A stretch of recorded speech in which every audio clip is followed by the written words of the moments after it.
ভিডিওটা ভালো লেগে থাকলে আমাদের পাশে থাকবেন আর সাবস্ক্রাইব করবেন।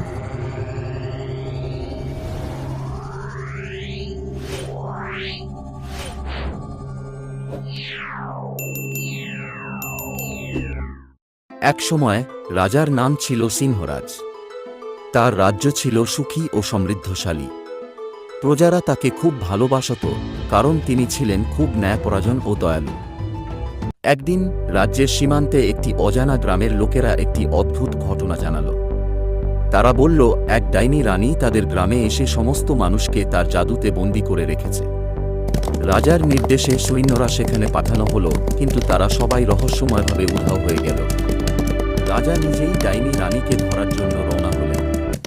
তিনি তার বিশ্বস্ত সৈন্যদের নিয়ে জঙ্গলের গভীরে চলে গেলেন, যেখানে ডাইনি রানীর প্রাসাদ ছিল। ডাইনি রানী ছিল অত্যন্ত শক্তিশালী ও চতুর। সে রাজাকে ফাঁদে ফেলে বন্দী করে ফেলল। রাজা একটি মন্ত্রমুগ্ধ খাঁচায় বন্দী হয়ে গেল। ডাইনি রানী তাকে প্রতিদিন বিভিন্ন রকমের জাদু দেখাত এবং বলত যে সে কখনোই মুক্তি পাবে না। রাজা তবু আশা ছাড়েননি। তিনি তার প্রজাদের কথা মনে করে প্রার্থনা করতে লাগলেন। একদিন রাজার প্রার্থনা শুনে দেবতা বিষ্ণু তার স্বপ্নে দেখা দিলেন এবং বললেন কিভাবে ডাইনি রানীর জাদু ভাঙা যায়।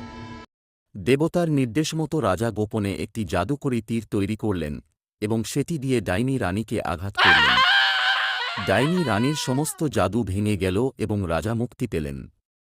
রাজা সিংহরাজ রাজ্যে ফিরে এসে আবার শান্তি ফিরিয়ে আনলেন। ডাইনি রানী তার শক্তি হারিয়ে গ্রামের মহিলাদের সাহায্যে সাধারণ জীবনে ফিরে গেল।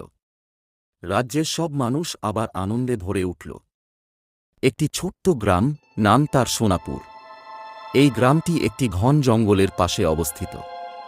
সেই জঙ্গলের মধ্যে ছিল এক পুরনো কাঠের বাড়ি, যেখানে একটি ডাইনি বুড়ি থাকত বলে গ্রামের লোকেরা বিশ্বাস করত। গ্রামের মানুষের ধারণা ছিল বুড়ি রাতে জাদু করে এবং তার জাদু দিয়ে নানা অদ্ভুত কাজ করে। একবার গ্রামের কিছু সাহসী অমল, বেলা, রাজু আর তুলি ঠিক করল তারা ডাইনি বুড়ির জাদুর রহস্য উদ্ঘাটন করবে। এক সন্ধ্যায় তারা ঠিক করল তারা বুড়ির বাড়িতে যাবে এবং দেখবে সে কি সত্যিই জাদু করে কিনা। বাচ্চারা তাদের ছোট্ট ব্যাগে কিছু খাবার, টর্চ আর এক বোতল জল নিয়ে রওনা দিল। জঙ্গলের পথে যেতে যেতে তারা একে অপরকে উৎসাহিত করতে থাকে। তারা জানতে চায় সত্যিই কি সেই ডাইনি বুড়ি জাদু জানে, নাকি সবই গ্রামের মানুষের মিথ্যা কথা। অমল, বেলা, রাজু আর তুলি অবশেষে সেই কাঠের বাড়ির সামনে পৌঁছে। বাড়িটি দেখতে ভীষণ পুরনো আর ভাঙাচোরা। বাড়ির দরজা অর্ধেক খোলা ছিল। বাচ্চারা দরজা ঠেলে ভিতরে ঢোকে।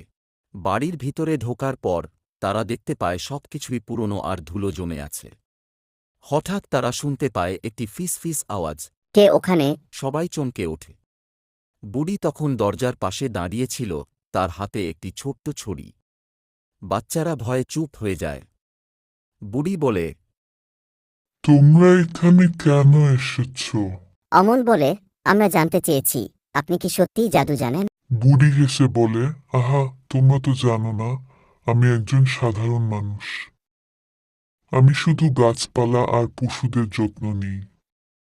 আমার কাছে কিছু পুরনো জাদুর বই আছে, যেগুলো আমি পড়ি। হঠাৎই বেলা লক্ষ্য করে ঘরের কোণে একটি পুরনো বই খোলা অবস্থায় আছে।